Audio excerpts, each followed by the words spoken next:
بسم الله الرحمن الرحيم.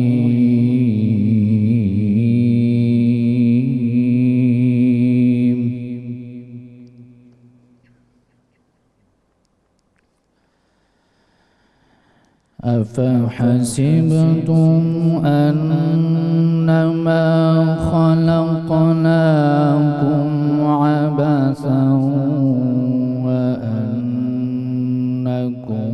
إلينا لا ترجعون.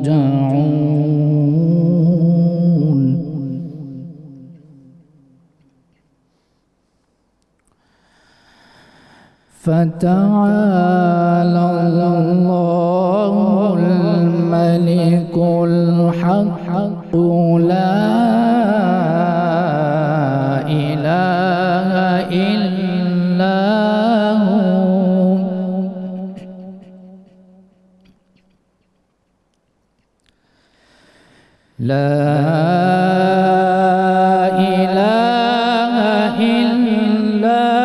هو رب العرش الكريم.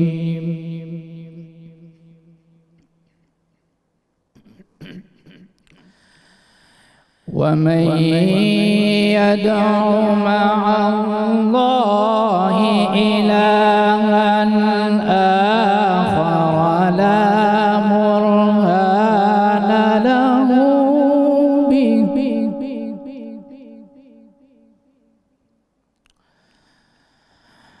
لا برهان له به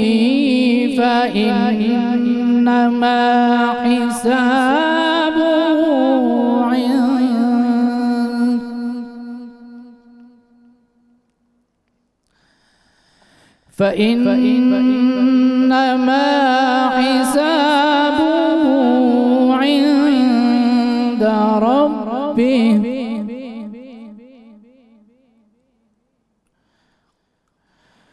إنه لا يفلح الكافرون.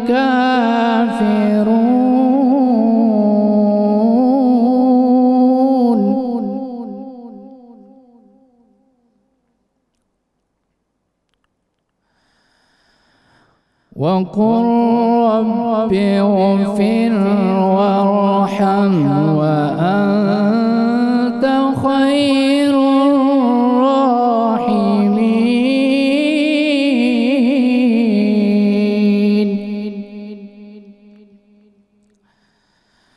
رب اغفر وارحم وأنت خير الراحمين.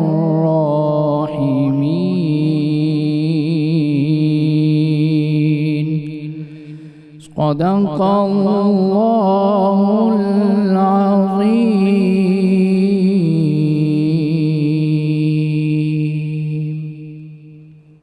جزاک اللہ قاری محمد عظیم الازہری صاحب، بہت شکریہ۔ بسم اللہ الرحمن الرحیم۔ السلام علیکم ناظرین کرام، 92 نیوز کی خصوصی افطار ٹرانسمیشن رحمت رمضان میں آپ کو خوش آمدید کہتے ہیں۔ آپ کا میزبان طاہر حمید تنولی آپ کی خدمت میں حاضر ہے، اور میرے ساتھ کو ہوسٹ موجود ہیں ڈاکٹر قرۃ العین طاہرہ۔ ناظرین کرام، آج اس ٹرانسمیشن کے دوران آج کی نشست میں ہم نے جس موضوع پہ بات کرنی ہے، گفتگو کرنی ہے اہل علم سے، اپنے اسٹوڈیو میں موجود علماء کرام سے، وہ ہے تبرکات اور آثار کی اسلامی تاریخ۔ ناظرین گرامی، اسی ماہ رمضان میں انہی نشریات میں ہم برکت کے تصور پر ایک تفصیلی پروگرام کر چکے ہیں۔ برکت اور تبرکات، ان کا آپس میں بہت گہرا رشتہ ہے۔ اگر برکت فیضان ہے تو تبرکات اور آثار اس فیضان کا سرچشمہ ہیں، کیونکہ تبرکات کے بغیر اور برکت کے آثار کے بغیر برکت تک رسائی ممکن نہیں۔ برکت اللہ رب العزت کی ذات پاک سے لیں، اللہ کے اسم پاک سے لیں، وہاں سے برکت کا آغاز ہوتا ہے، اور حضور رسالت مآب صلی اللہ علیہ وسلم کی ذات گرامی، آپ سے وابستہ ہر شے سراسر سراپا برکت۔ اللہ کے اسم پاک کی برکت ہم ہر روز نماز میں یاد کر کے آگے بڑھتے ہیں سبحانک اللہم و بحمدک و تبارک اسمک۔ حضور رسالت مآب صلی اللہ علیہ وسلم کے ذکر کی برکت اور آپ پر نازل ہونے والے ذکر کی برکت۔ اللہ رب العزت نے ارشاد فرمایا کیف تکفرون باللہ کیف تکفرون وانتم تتلی علیکم آیات اللہ وفیکم رسولہ۔ تمہارے درمیان میرے رسول کی موجودگی کی برکت اور اس پر نازل ہونے والے ذکر کی تلاوت کی برکت یہ ہے کہ تمہارا ایمان محفوظ ہے اور اب تمہیں کفر کی طرف لوٹنے کا کوئی خطرہ نہیں۔ ناظرین کرام، آج ہم نے جو موضوع کلام بنایا ہے تبرکات کو، اس کا سبب کیا ہے؟ اس کی ایک جہت تاریخی ہے، ایک دینی ہے اور ایک روحانی ہے۔ تاریخی جہت یہ ہے، جب آپ تبرکات کو ڈسکس کرتے ہیں، مقدسات سے متعلقہ آثار کو ڈسکس کرتے ہیں، تو آپ کی ہسٹوریکل کنٹینیوٹی اسٹیبلش ہوتی ہے، آپ کا تاریخی استناد جو ہے وہ نکھر کے سامنے آتا ہے۔ مغرب میں پورا ایک اسکول آف تھاٹ موجود ہے کہ عیسیٰ علیہ السلام کوئی ہسٹوریکل پرسنالٹی نہیں تھے، یہ ایک تاریخ کا ایک وہم ہے، تاریخ کی ایک بنائی ہوئی شخصیت ہے جس کی کوئی اصل موجود نہیں ہے۔ ناظرین گرامی، جب ہم ایک ہسٹوریکل کنٹینیوٹی کے ساتھ تبرکات کو اور آثار مقدسات کو دیکھتے ہیں تو یہ وہم ڈیزالو ہو جاتا ہے، یہ وہم ختم ہو جاتا ہے۔ اس کی دوسری حیثیت جو دینی ہے وہ کیا ہے کہ جب ہم تبرکات پر غور کرتے ہیں، اس کی تفصیلات میں جاتے ہیں تو ہمیں ایمان اور یقین کی پختگی حاصل ہوتی ہے۔ اور اس کی روحانی جہت یہ ہے کہ تبرکات فیضان اور برکت کے حصول کا ذریعہ ہیں۔ ناظرین گرامی، اس وقت دنیا میں کتنے ایسے مبارک مقامات ہیں جہاں پر تبرکات اور ہماری مقدس ہستیوں سے متعلق آثار موجود اور محفوظ ہیں، جن پر ہم تفصیل سے پروگرام میں بات بھی کریں گے۔ اور جب ہم ان کی تفصیلات میں جاتے ہیں تو یہ تینوں تقاضے پورے ہوتے نظر آتے ہیں جن کی طرف ابھی ہم نے آپ کی خدمت میں اشارہ کیا ہے۔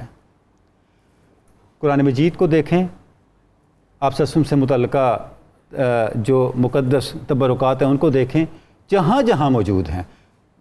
ٹاپ کاپی میوزیم ٹرکی کے اندر، استنبول کے اندر، جہاں آپ کے تبرکات رکھے ہوئے ہیں، جس کی تفصیل ہم ڈسکس بھی کریں گے۔ سلاطین عثمانی سلاطین جو تھے، ناظرین گرامی، ان کا یہ معمول تھا کہ وہ ہر 15 رمضان کو ٹاپ کاپی پیلس جاتے اور آپ سے متعلقہ جو وہاں پہ متبرک اشیاء موجود ہیں ان کی زیارت کرتے۔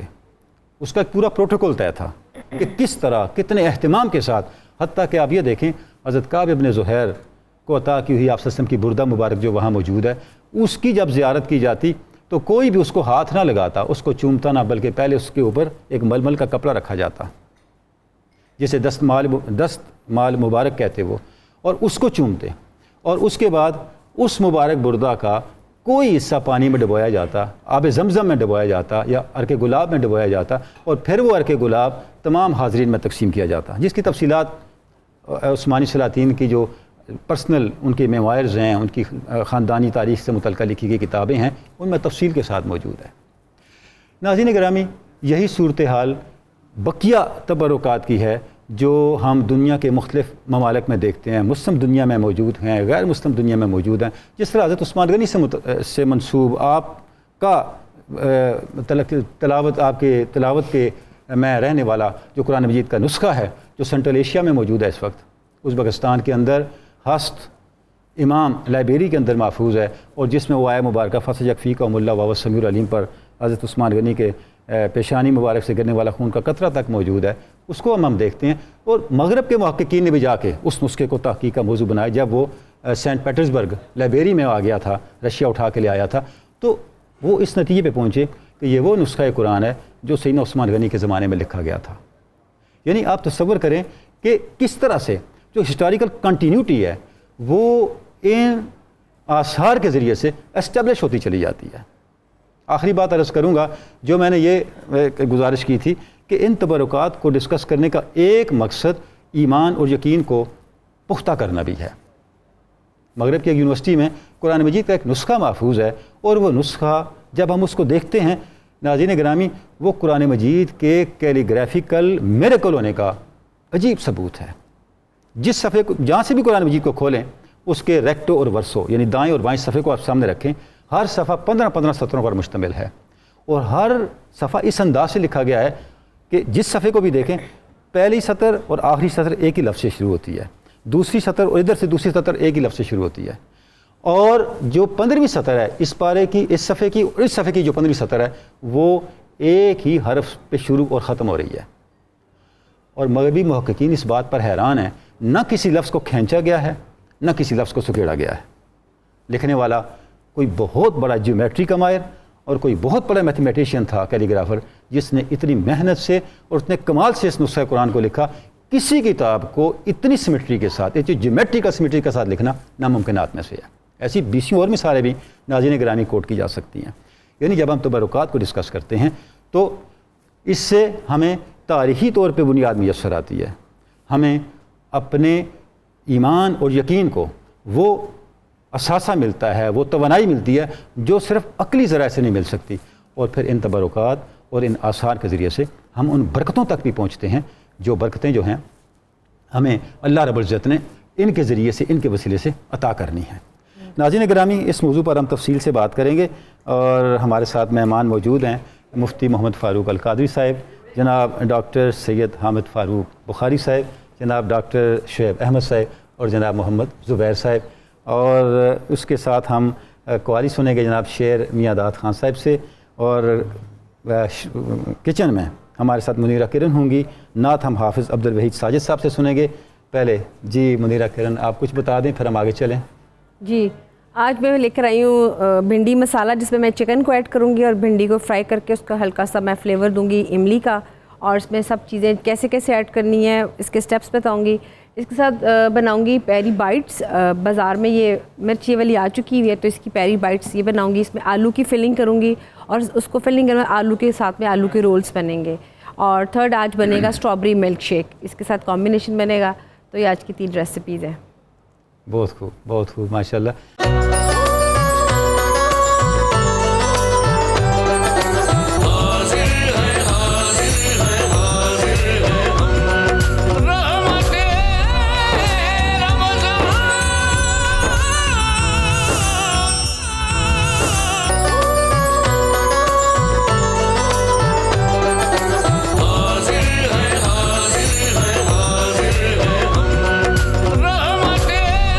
ویلکم بیک ناظرین گرامی، آپ کو 92 نیوز کی خصوصی افطار ٹرانسمیشن رحمت رمضان میں خوش آمدید کہتے ہیں۔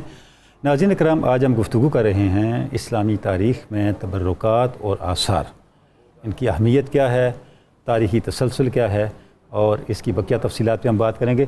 قبلہ مفتی محمد فاروق القادری صاحب، جو تبرکات کی حیثیت ہے شرعی، تاریخی اور آثار کی، اس پہ کچھ ہمارے ناظرین کے لیے ارشاد فرمائیں۔ بسم اللہ الرحمن الرحیم۔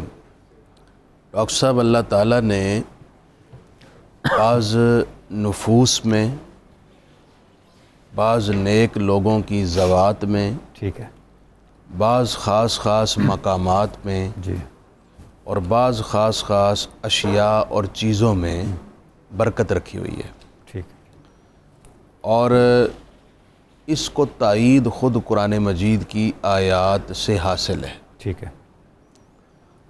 ہمیشہ سے حضور جان عالم صلی اللہ علیہ وآلہ وسلم کی آمد سے قبل بھی ہمارے جو انبیاء اکرام علیہ السلام کے ماننے والے تھے، وہ بھی ان تبرکات کے ادب اور ان سے حصول برکت حاصل کرنے کی سعی کرتے رہے۔ ٹھیک۔ اور اس تاریخ کو قرآن کی تائید کی مختلف جہتوں سے ایک خاص وصف حاصل ہے۔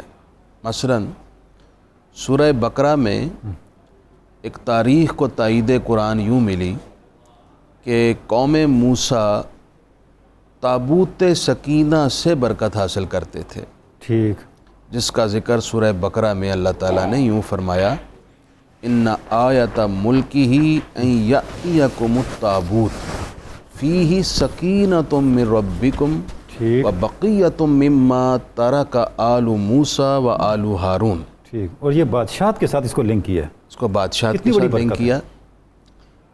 ڈیٹیل میں جائے بغیر صرف میں اتنا عرض کروں اس تابوت کے اندر حضرت موسیٰ علیہ السلام کا عصا، ان کے پیراہن یعنی ان کے کپڑے، ٹھیک، اور حضرت ہارون علیہ السلام کا امامہ اور کچھ دیگر اشیاء موجود تھیں۔ ٹھیک ہے، اس تابوت کے اندر اللہ تعالیٰ نے فرمایا کہ میں نے سکینہ رکھ دیا۔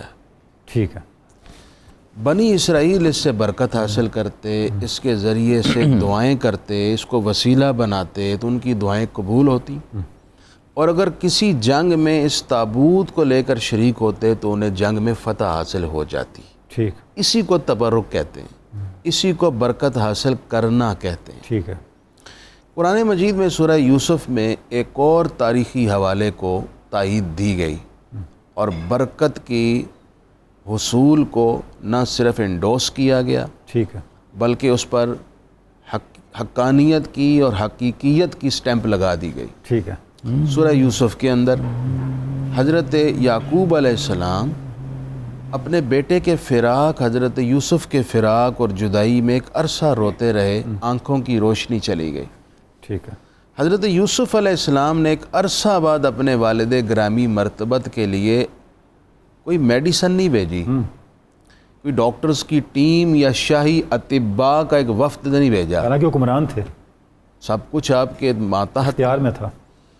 آپ نے اپنی قمیض مبارک اتاری، ٹھیک ہے، اور قرآن کہتا ہے اذهبوا بقمیصی ھذا، میری یہ قمیض میرے والد صاحب کے پاس لے کیا جاؤ، بات ہے، کیا بات، فَأَلْقُوهُ عَلَى وَجْهِ أَبِي يَأْتِي بَصِيرًا، سبحان اللہ، سبحان اللہ، اور اس قمیض کو جا کر میرے والد کی آنکھوں پر رکھ دینا، چہرے پر رکھ دینا، روشن ہو جائیں گے، یأتی بصیرا، ان کی آنکھوں کی روشنی پلٹ آئے گی اور وہ دیکھنا شروع کر دیں گے۔ ٹھیک ہے، اچھا، پھر آیت نمبر 96 میں خود قرآن نے کہا کہ پھر ایک بندہ وہاں لے کر گیا یہ قمیض، اس نے جا کے جیسے حضرت یوسف نے فرمایا تھا اس قمیض کو ان کے والد کے چہرے پر رکھا، فَارْتَدَّ بَصِيرًا، سبحان اللہ، تو حضرت یعقوب علیہ السلام دیکھنا شروع ہو گئے، ان کی آنکھوں کی بینائی پلٹ آئی۔ پلٹ آئی، اسی کو برکت کہتے ہیں، ٹھیک ہے، اسی کو تبرک سے برکت لینا کہتے ہیں۔ ٹھیک ہے، اور انبیاء اکرام علیہ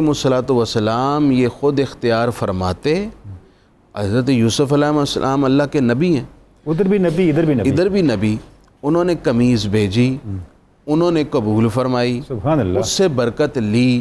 اب اس سے بڑا حوالہ کائنات کا اور کون سا پیش کیا جائے جس سے آپ کی سمجھ شریف میں یہ انبیاء بات کے آ اوپر تو جائے؟ انبیاء بھیجنے والے ہی ہیں، نہیں، قرآن نے بھی کہہ دیا، پھر انبیاء کرام نے عمل کر کے دکھا دیا، اور کوئی حوالہ ہو سکتا ہے؟ ایک صرف مجھے چھوٹی سی بات کرنے کی اجازت دیں، صحیح مسلم شریف سے جی، حضرت سیدنا ابوبکر صدیق رضی اللہ تعالیٰ کی صاحبزادی ہیں حضرت اسما، ٹھیک ہے، مسلم کی روایت سنا رہا ہوں، اچھا، ان کے پاس حضور صلی اللہ علیہ وآلہ وسلم کا جبہ مبارک تھا، قمیض مبارک، ان کے پاس اہل مدینہ میں سے بیمار آتے، سبحان اللہ، مسلم کی روایت، اللہ اکبر، حضرت اسما وہ جبہ مبارک نکالتی، پانی میں ڈالتی، اور اس پانی کو ان بیماروں اور مریضوں کو پلا دیتی، اللہ کریم انہیں شفا عطا فرما دیتی۔ سبحان اللہ، سبحان اللہ، اسی کو تبرک سے یعنی برکت لینا کیا کہتے بات ہے، ہیں۔ یعنی آپ صلی اللہ علیہ وسلم کا جبہ مبارک بھی دافع البلاء والوباء والقحط والمرض والالم، والعلم، سبحان کوئی اللہ، شک سبحان کی اللہ، بات نہیں۔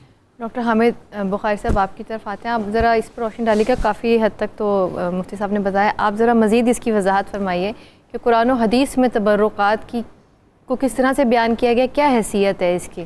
بسم اللہ الرحمن الرحیم، الحمدللہ والصلاة والسلام علی رسول اللہ وعلی آلہ وصحبہ اجمعین۔ بہت شکریہ جی، جس طرح قبلہ نے ارشاد فرمایا اور ان آیات مبارکہ کا حوالہ دیا، تو یہ بات میرے ذہن میں آ رہی تھی کہ انبیاء کرام کی یہ سنت مبارکہ ہے، جی، تبرکات سے برکت جو وہ حاصل کرنی چاہیے۔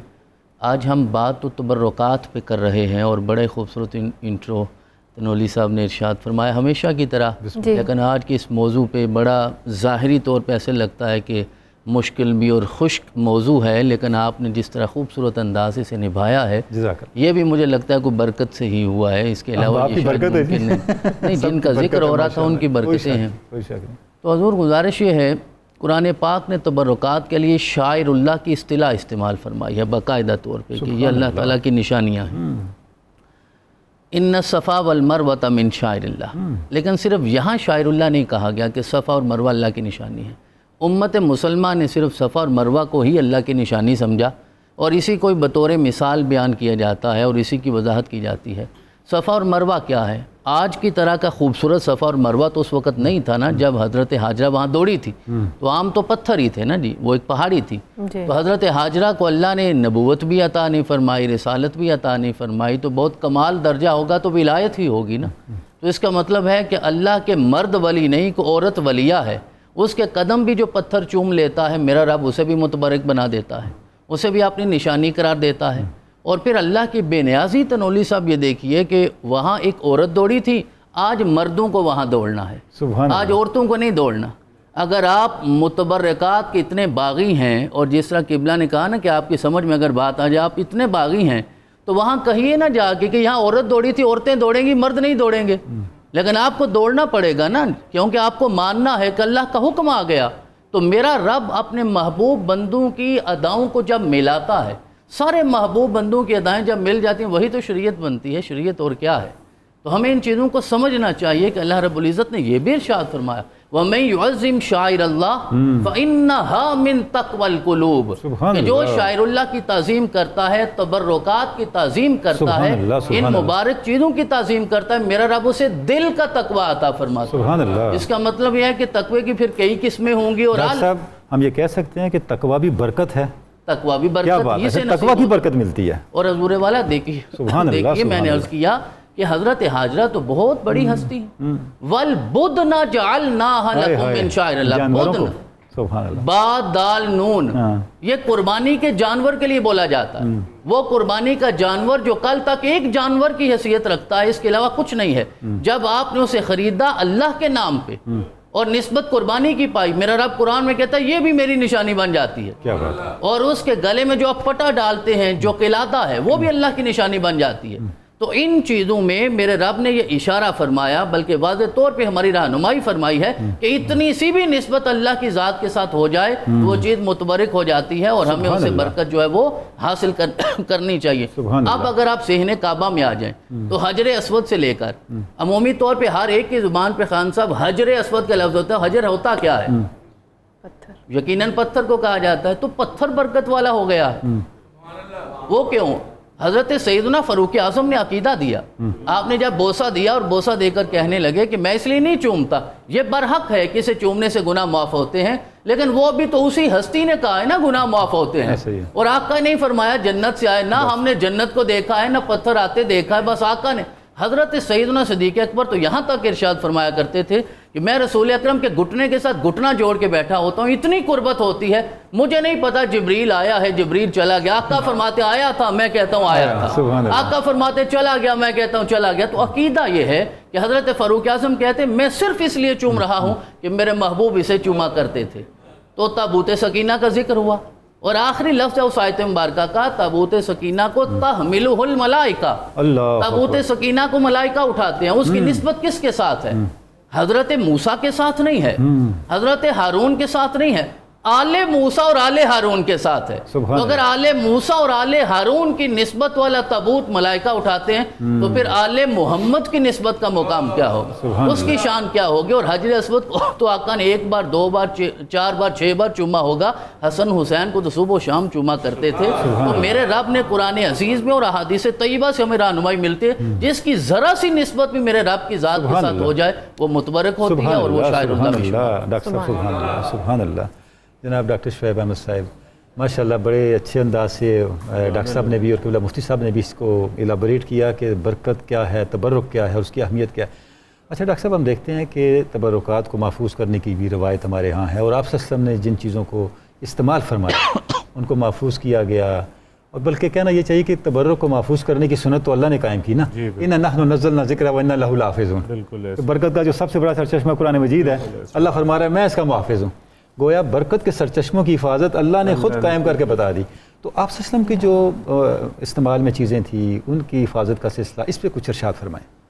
حضور سب سے پہلے تو میں شکر ادا کرنا چاہتا ہوں اور میں خراج تحسین پیش کرنا چاہتا ہوں 92 چینل کے انتظامیہ کو کہ سچ مچ وہ ایسے موضوعات لے کے آتے ہیں جن کی معاشرتی اور ثقافتی اور دینی اور روحانی اہمیت ہوتی ہے. کوئی شک نہیں. یہ اتنا بڑا موضوع ہے کہ میرے ذاتی رائے میں اس کے لیے ایک پروگرامز کی سیریز ہونی چاہیے. بہت ہو.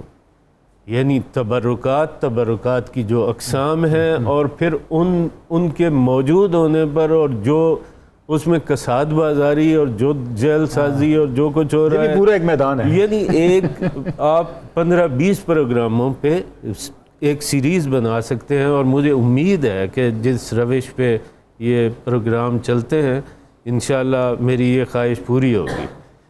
اب دوسری بات یہ ہے کہ جی کائنات میں سب سے بابرکت آدمی، سب سے خوبصورت آدمی، انسانوں میں سے سب سے بڑا ان سارے جہانوں میں نبی اکرم صلی اللہ علیہ وآلہ وسلم کی ذات گرامی ہے.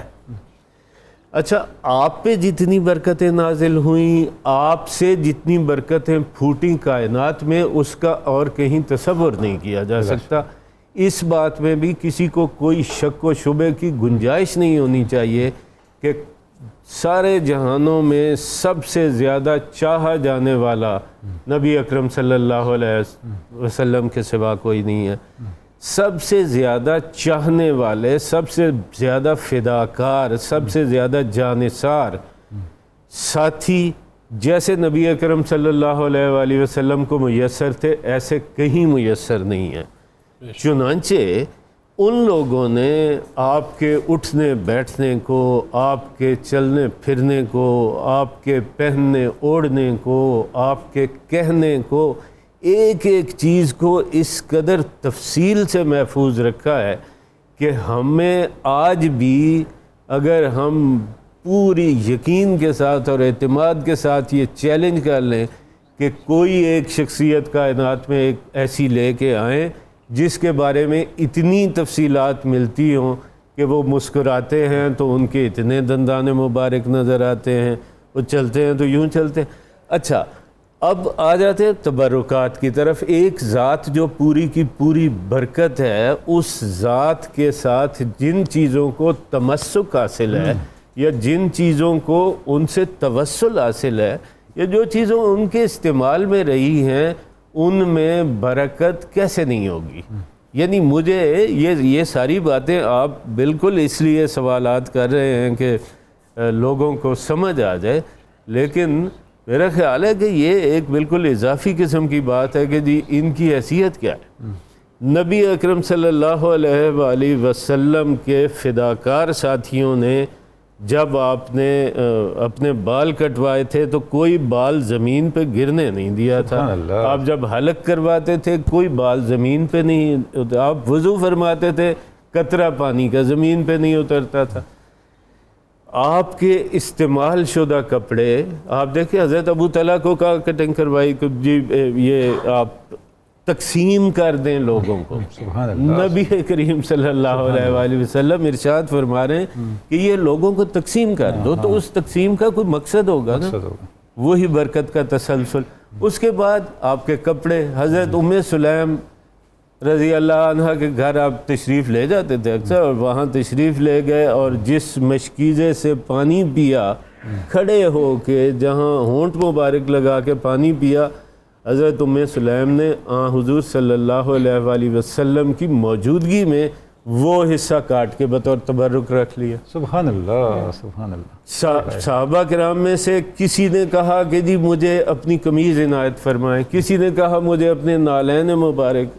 ان نالین اور اس ایک بال کے اوپر اس وقت پورا ملک کھڑا ہے اور اس کی طرف کوئی آنکھ اٹھا کے نہیں دیکھ سکتا. وہ جوتے عالم کا تاج بنے ہوئے ہیں، کوئی شک نہیں، کوئی شک. اور ان کی ابتدائی ترین حفاظت ظاہر ہے کہ آپ کے فداکار ساتھیوں نے کی اور اپنے گھروں میں کی اور بہت محبت سے کی، بہت زیادہ مال دے کے ایک دوسرے سے چیزیں خرید لیتے تھے. سبحان اللہ سبحان اللہ. ڈاکٹر صاحب سبحان. محمد زبیر صاحب آپ بیان فرمائیے گا کہ صحابہ کرام رضوان اللہ علیہ مجمعین کی حیات طیبہ سے ہمیں کیا رہنمائی ملتی ہے تبرکات کے حوالے سے؟ بسم اللہ الرحمن الرحیم.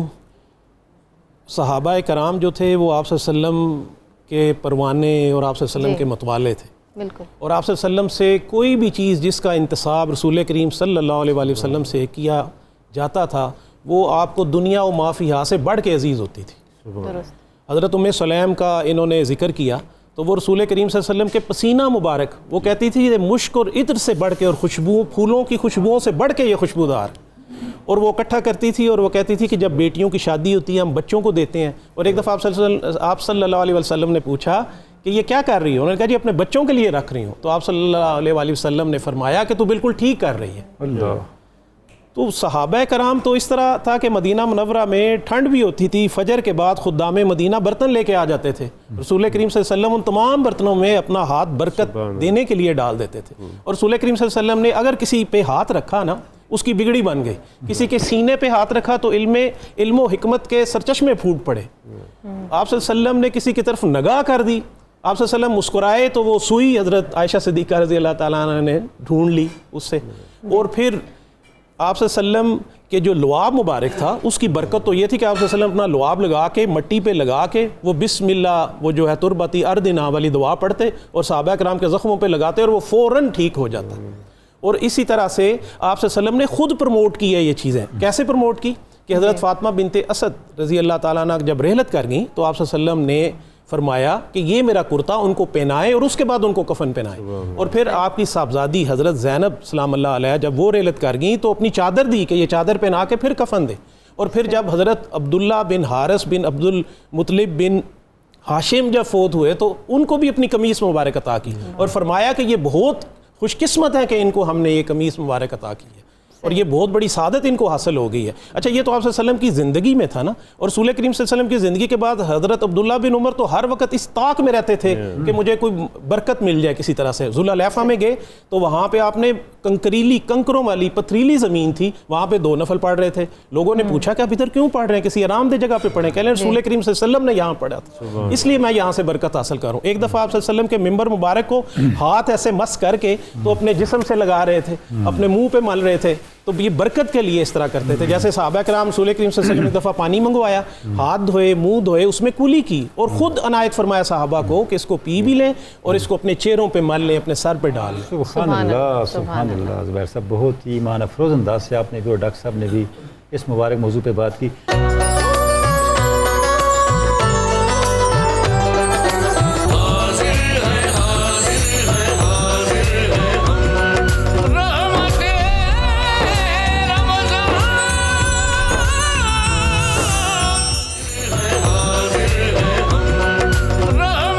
ویلکم بیک ناظرین کرام, آپ کو 92 نیوز کی خصوصی افطار ٹرانسمیشن رحمت رمضان میں خوش آمدید, بار دیگر خوش آمدید کہتے ہیں. ہم گفتگو کر رہے ہیں تبرکات اور آثار کی اسلامی تاریخ میں اہمیت اور ان کی فضیلت کیا ہے. قبلہ مفتی صاحب, تبرکات کو محفوظ رکھنا اور اس سے برکت لینا امت میں اس کا ایک معمول رہا ہے. مجھے یاد آ رہا ہے سلطان عبدالحمید کی بیٹی پرنسز حمیدہ سلطان نے ان کی بایوگرافی لکھی, بابم عبدالحمید. اچھا اس میں انہوں نے لکھا کہ جو ہمارے شاہی فنکشنز تھے اس میں ایک بڑا سینٹرل فنکشن جو تھا, تقریب جو تھی, شاہی تقریب 15 رمضان کو ٹاپ کاپی جانا اور وہ کمبلی مبارک, وہ بردہ مبارک جو حضرت کعب بن زہیر کو عطا کی تھی آپ صلی اللہ علیہ وسلم نے, اس کی زیارت کرنا. اور وہ سونے کے بکس میں رکھی ہوتی تھی اور اس کی چابی سلطان کے پاس تھی, کسی اور کے پاس نہیں ہوتی تھی. اچھا مفتی صاحب, یہ جتنا معمول ہے اس کی اصل صحابہ کرام اور تابعین سے ملتی ہے؟ جی بالکل ایسا ہی ہے, ہمیشہ سے اہل اسلام کا یہ معمول رہا ہے. ٹھیک ہے. نہ صرف انہوں نے حفاظت کا اہتمام کیا بلکہ زیارت کا بھی باقاعدہ اہتمام ہوا کرتا اور پورے شان و شوکت کے ساتھ, ٹھیک ہے, اور پورے اہتمام کے ساتھ زیارت کیا کرتے تھے. ٹھیک ہے. اچھا جہاں تک حفاظت کا صحابہ کرام اور تابعین سے تعلق ہے تو اس کی میں 2-3 آپ کو مثالیں بہت خوب پیش کرتا ہوں. ایک تو حضرت ابو بردہ کی روایت بخاری میں موجود ہے. جی.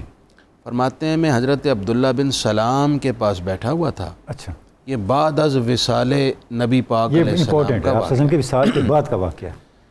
تو حضرت عبداللہ بن سلام نے مجھے فرمایا کہ آج میں تمہیں اس مبارک برتن میں پانی نہ پلاؤں جس میں رسول اللہ صلی اللہ علیہ وآلہ وسلم نے خود نوش فرمایا تھا. سبحان اللہ, سبحان اللہ.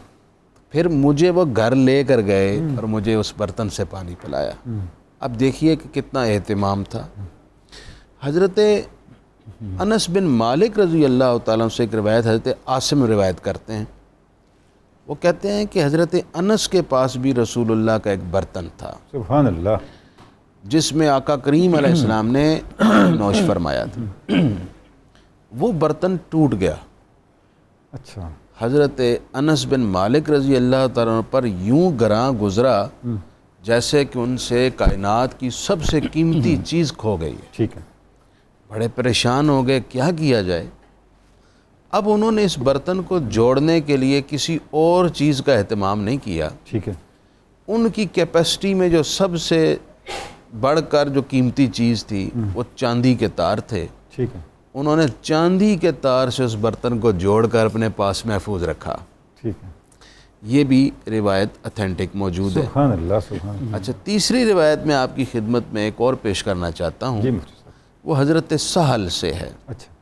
وہ کہتے ہیں ثقیفہ بنی سعدہ میں رسول اللہ علیہ السلام تشریف لائے ٹھیک ہے. اور آپ نے مجھے فرمایا کہ مجھے پانی پلاؤ. تو میں نے آقا کریم علیہ السلام کو ایک برتن میں پانی پیش کیا, پیالہ نما برتن تھا. تو پھر میں نے وہ برتن سنبھال لیا. ٹھیک ہے. یہ بات وقت گزر گیا. حضرت سہل کی عمر لمبی تھی. حضرت عمر بن عبدالعزیز رضی اللہ تعالیٰ عنہ نے باقاعدہ درخواست کر کے یہ برتن پھر حاصل کر لیا اللہ اور اسے شاہی خزانے کے اندر محفوظ کر لیا اور اس کا اہتمام کیا. ٹھیک ہے. حضرت خالد بن ولید رضی اللہ تعالیٰ عنہ 100 جنگوں میں شرکت کی اور ہر جنگ کے فاتح رہے. ٹھیک ہے. آپ نے خود اپنی فتح کا راز یہ بیان فرمایا کہ میری اس ٹوپی میں رسول اللہ صلی اللہ علیہ وسلم کا منہ مبارک ہے. سبحان اللہ. اس کی برکت سے میں ہر جنگ میں فتح حاصل کرتا ہوں. یہ حضرت خالد بن ولید کا اہتمام تھا. سیف اللہ کا. جی بالکل. ڈاکٹر صاحب نے ایک بیان پر فرمائی, حضرت طلحہ کو حضور نے فرمایا تھا اقسمہ بین الناس. یہ جو میرے بال مبارک ہیں جب آپ نے حلق کروایا اس کو صحابہ میں تقسیم کر دو. وہ تقسیم کرنے کا ایک مقصد یہ تھا کہ میرا یہ جو جسمانی فضیلت و برکات ہیں یہ امت کو بھی نصیب ہوں.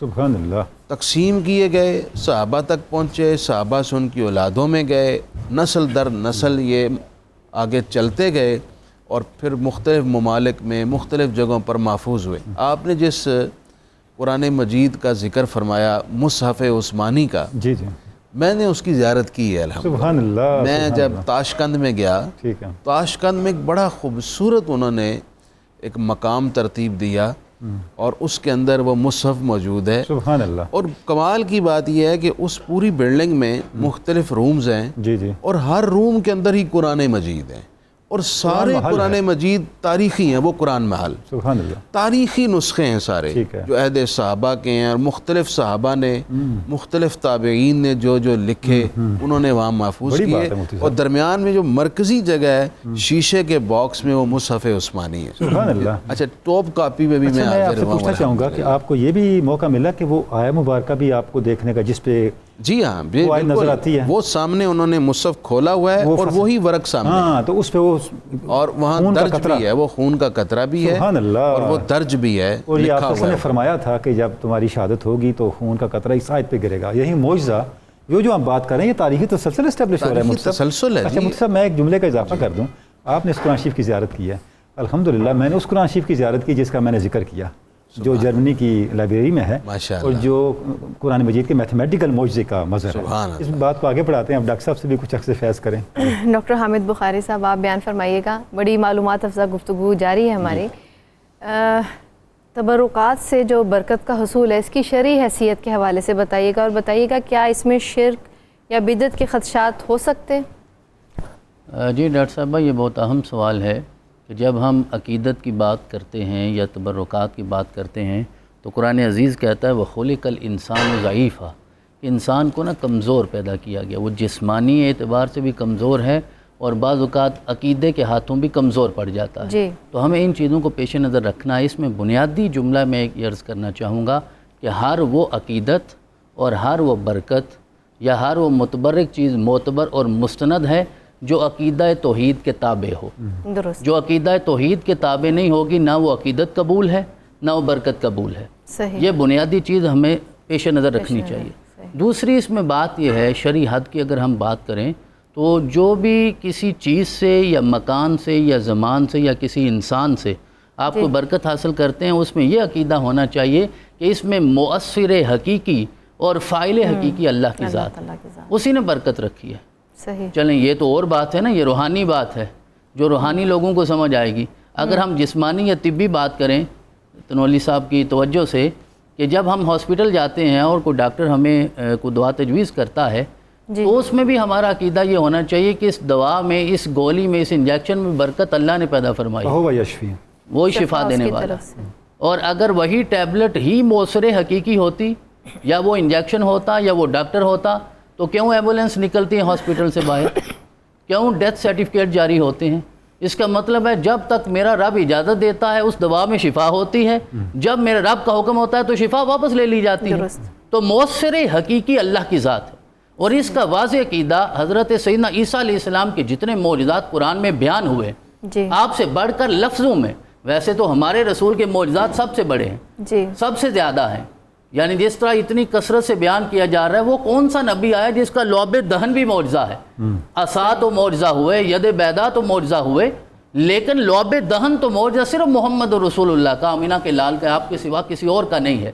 لیکن حضرت عیسیٰ کے معجزات کو قرآن نے بیان کیا اور جگہ جگہ کہا گیا وَتَخْلُقُ مِنَ الطِّينِ كَهَيَّةِ الطَّيْرِ بِإِذْنِي فَتَنْفُخُ فِيهَا فَتَكُونُ طَيْرًا بِإِذْنِي وَتُبْرِئُ الْأَكْمَحَ وَالْأَبْرَصَ بِإِذْنِي وَتُخْرِجُ الْمَوْتَى بِإِذْنِي, کہ اگر آپ کسی کوڑ کے مرض والے کو یا مادرزاد اندھے کو بھی ہاتھ پھیرتے ہیں تو یہ نہیں سمجھنا آپ برکت یا شفا دے رہے ہیں, وہ میرے اذن سے ہو رہا ہے. تخلق من الطین, آپ پرندے کو تخلیق کرتے ہیں, لیکن یہ بھی نہیں سمجھنا کہ خالق حقیقی تم ہو, یہ میرے اذن سے ہو رہا ہے. وَتُخْرِجُ الْمَوْتَى بِإِذْنِي, مردہ بھی زندہ کر لیتے ہو تو یہ نہیں سمجھنا.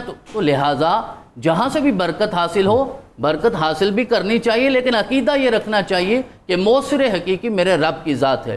ہم تبرک بالمکان کی بات کر رہے ہیں جس میں مسجد حرام ہے, مسجد نبوی ہے, مسجد اقصیٰ ہے, اللہ کا ہر گھر ہے. جہاں جہاں بھی اللہ اور اس کے رسول کا ذکر ہوگا وہ مکان برکت والا ہو جائے گا. تبرک بالزمان کی بات کیجیے, یہ رمضان کا پورا مہینہ برکت والا ہے, ابھی شب قدر گزری ہے برکت والی ہے, لمحے لمحے برکت والے ہیں. کل لیلۃ الجائزہ آئے گی, چاند رات نہیں ہے, وہ لیلۃ الجائزہ ہے. اس دن تو رزلٹ اناؤنس ہونا ہے نا, پتہ چلے گا پورے مہینے میں ہم نے کیا کیا ہے. تو رزلٹ لینے سے پہلے ہم خوشیاں ایسے مناتے ہیں جیسے ہم اپنی طرف سے کامیاب ہو گئے ہیں. عید کا دن یوم الجائزہ آئے گا, جمعے کا دن عید کا دن قرار دیا گیا ہے. مطلب یہ کہ زمانے میں بھی برکت ہوتی ہے. والعصر ان الانسان لفی خسر الا الذین آمنوا وعملوا الصالحات, مکان میں بھی برکت ہوتی ہے. اور تنولی صاحب قبلہ کچھ ہستیاں وہ ہیں جن کے نام میں بھی برکت ہوتی ہے, صرف ان کا آپ آنکھیں بند کر کے سر جھکا کے نام محمد لے کے دیکھیے برکت ہوتی ہے نہیں ہوتی. اس میں جلالت میں جتنی برکتیں ہیں کہاں ہوں گی, نام علی میں کتنی برکت ہے, نام فاطمہ میں کتنی برکت ہے, نام حسن اور حسین میں کتنی برکت ہے. آقا نے فرمایا میں نے بیٹی کا نام فاطمہ رکھا ہی اس لیے ہے کہ فاطمہ نام کا مطلب یہ ہے جو اس سے جڑ جائے گا میرا رب اسے جہنم سے آزادی عطا فرما دے گا. لہذا آخری جملہ صرف یہ ہے کہ ہر وہ برکت اور عقیدت معتبر ہے جو عقیدہ توحید کے تابع ہے, ورنہ وہ بدعت قرار پائے گی اور اللہ کی بارگاہ میں قبول نہیں ہوگی. سبحان اللہ, بجائے وہ برکت کے زحمت کی اور اللہ کی ناراضگی کا باعث وہ عمل قرار پائے گا. ڈاکٹر صاحب قبلہ, یہ جو ہم ڈسکس کر رہے ہیں برکت کے والے سے اور تبرک کے آثار کو محفوظ کرنے کے والے سے, تو ہم دیکھتے ہیں صحابہ کرام, خلفائے راشدین اور بعد میں اولیاء کرام کے اندر بھی یہ معمولات رہے ہیں کہ جہاں اس طرح کی نسبت آئی تو انہوں نے ان نشانیوں کو, ان آثار کو ایسے محفوظ کر لیا کہ نسلوں کے لیے وہ برکت کا باعث بن گیا. تو اس پہ کچھ ارشاد فرمائیں آپ. حضور والا, یہ جو خلفائے راشدین کا دور ہے اور اس کے بعد جو صالحین ہیں اور اس کے بعد جو اولیاء کرام ہیں, اور ان میں سب سے زیادہ جنہوں نے محفوظ کیا نبی کریم صلی اللہ علیہ وآلہ وسلم کے قول کو, آپ کے فعل کو, آپ سے منسوب اشیاء کو, وہ خلفائے راشدین کا دور ہے. اسی کے بعد یہ پوری کائنات میں پھیلے. البتہ میں یہ ضرور عرض کرتا چلوں کہ ان منصوبات ہم اسی لیے کہتے ہیں کہ جی کسی بات پہ چونکہ کوئی پراپر ایک چین موجود نہیں ہے, تحقیقات ہو رہی ہیں اور بہت حد تک توپ کاپی میوزیم میں موجود اشیاء کے بارے میں یہ کنفرم ہو چکا ہے. لیکن بہرحال اب دیکھنا یہ ہوتا ہے کہ جی یہ جو بھی کچھ حاصل ہو رہا ہے منسوب کے طور پر، اس کو بادشاہوں نے بھی اپنے اپنے زمانے میں، یعنی سلطنت عثمانیہ کا آپ دیکھیں، انہوں نے اس سلسلے میں سب سے زیادہ کام کیا ہے، خلفائے راشدین کے بعد آئے. ایک تو میں یہ عرض کرنا چاہوں گا کہ حضرت عمر بن عبدالعزیز نے پہلا باقاعدہ میوزیم قائم کیا، پہلا باقاعدہ میوزیم ماشاءاللہ جو پبلک کے لیے.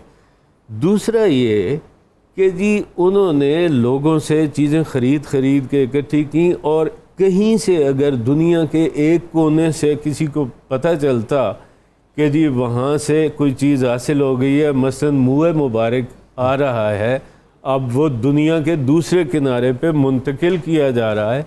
اتنا پروٹوکول آج تک دنیا کے کسی بادشاہ کو، کسی شہنشاہ کو، کسی فاتح کو، کسی کو نصیب نہیں ہوا. یعنی تاریخ کی کتابوں میں ایسے واقعات موجود ہیں کہ کئی منزلیں اپنے زمانے کے بادشاہ، کئی منزلیں اس ایک موئے مبارک جو نبی کریم صلی اللہ علیہ وآلہ وسلم سے منسوب ہے، اس کو وصول کر کے وہاں لے آتے ہیں جہاں رکھنا ہے. اور رکھنے سے پہلے اس میں اہتمام اتنا ہوتا ہے کہ جہاں یہ رکھا گیا وہاں محل بنایا گیا، الگ ایک جگہ ترتیب دی گئی، اس جگہ کا پروٹوکول الگ ہوا. کیا بات ہے. پھر یہ کہ جی صحابہ کرام نے اپنے دور میں نبی کریم صلی اللہ علیہ وآلہ وسلم سے فرمائش کر کے چیزیں حاصل کی کہ جی یا رسول اللہ، مثلا جی ناخن مبارک آپ کے حاصل کیے کہ میرے لبوں پہ رکھ دینا، سبحان اللہ. منہ مبارک حاصل کیے میرے کفن میں رکھ دینا. اچھا قمیض مبارک حاصل کی کہ جی مجھے پہنا دینا. سبحان اللہ. اور یہ ساری برکت ہے. اور میں تو یہ سمجھتا ہوں کہ یہ وہ فیکٹرز ہیں جو نظر آ رہے ہیں، جو نہیں بھی نظر آ رہے ہیں، یہ بھی انہی برکتوں کے نتیجے میں ہیں کہ ہم آج وہ ذکر خیر لے کے بیٹھے ہوئے ہیں. کوئی شک نہیں. محمد زبیر صاحب، آپ بیان فرمائیے گا کہ صحابہ کرام رضوان اللہ علیہ مجمعین جو ہیں، آپ سب نے کیا حضور پاک صلی اللہ علیہ وسلم کی جو قبر مبارک ہے اس سے بھی تبرک کا کوئی سلسلہ جاری رکھا؟ جی بالکل. جس طرح زندگی میں رسول کریم صلی اللہ علیہ وسلم کی ذات کے گرد وہ گھومتے تھے نا، اسی طرح وہ روضہ رسول کے گرد گھومتے تھے. لوگوں نے دیکھا حضرت جابر بن عبداللہ انصاری کو کہ رو رہے ہیں آپ صلی اللہ علیہ وسلم کی قبر مبارک پہ. ایک دفعہ حضرت ابو ایوب انصاری وہ قبر نبی صلی اللہ علیہ وسلم پہ سر مبارک رکھ کے بیٹھے ہوئے تھے، تو مروان کو پتہ نہیں تھا. وہ آیا، اس نے کہا کہ تجھے پتہ ہے کہ تو کیا کر رہا ہے؟ انہوں نے کہا ہاں میں جانتا ہوں، میں رسول اللہ صلی اللہ علیہ وسلم کی بارگاہ میں حاضر ہوں، اور یہ کوئی پتھر نہیں ہے جہاں میں حاضر ہوں. تو اسی طرح سے جب بیت المقدس حضرت عمر فاروق رضی اللہ تعالیٰ عنہ نے فتح کیا تو حضرت بلال جو تھے، حضرت بلال حبشی، وہ شام میں چلے گئے تھے. آپ صلی اللہ علیہ وسلم کے ہجر میں وہ برداشت نہیں کر سکے اور شام میں چلے گئے. تو رسول کریم صلی اللہ علیہ وسلم کی زیارت ہوئی، خواب میں آئے فتح بیت المقدس پہ، اور فرمایا کہ کیا یہ فرقت جاری رہے گی، کیا یہ جدائیاں رہیں گی اور ملاقات نہیں ہوگی؟ تو حضرت بلال حبشی جو ہے نا وہ رونا شروع کر دیا. انہوں نے وہ جاگے رخت سفر باندھا، اور لوگوں نے دیکھا کہ جب وہ مدینہ منورہ پہنچے تو وہ روضہ رسول پر اپنی داڑھی جو ہے نا اس کو رگڑ رہے تھے اور اس سے برکت حاصل کر رہے تھے. تو صحابہ کرام تو اس طرح سے برکت حاصل کرتے تھے کہ وہ قرآن پاک کی آیت ہے نا، جب اپنی جانوں پہ ظلم کرو تو آپ صلی اللہ علیہ وسلم کی بارگاہ میں آ جاؤ. تو رحلت فرمانے کے بعد بھی صحابہ کرام سے اگر کوئی خطا سرزد ہو جاتی تھی، رسول کریم صلی اللہ علیہ وسلم کے روضہ انور پہ آ جاتے تھے اور وہاں آپ صلی اللہ علیہ وسلم سے کہتے تھے. وہ ایک صحابی نے حضرت عمر فاروق رضی اللہ تعالیٰ عنہ کے زمانے میں جب بارش نہیں ہوئی تو اس نے آپ صلی اللہ علیہ وسلم کے پاس جا کے کہا کہ آپ کی امت ہلاک ہو جائے گی، انہیں سیراب کر دیجئے.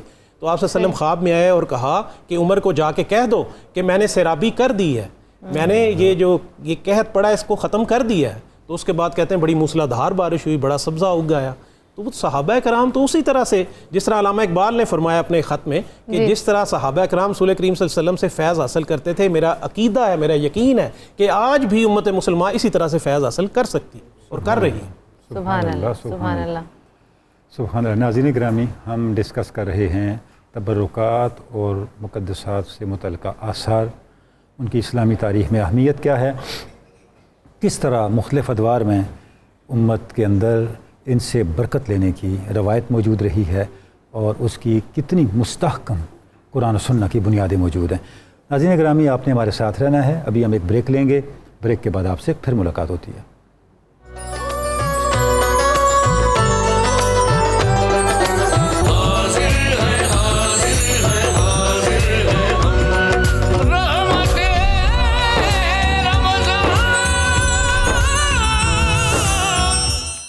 مفتی صاحب قبلہ یہ جو تبرکات اور خصوصاً آپ صلی اللہ علیہ وسلم کے ساتھ منسوب تبرکات کو محفوظ کرنے کی روایت ہے، اچھا اس کے آثار ہم دیکھتے ہیں، جیسے چیچنیا میں بھی ہمیں ملتا ہے، افغانستان میں قندھار میں خرقہ مبارک جگہ کا نام ہی ہے، اچھا کشمیر میں حضرت بل ہے، کتنے مقامات ہیں، یورپ میں لائبریریوں کے اندر اور میوزیمز میں ہے۔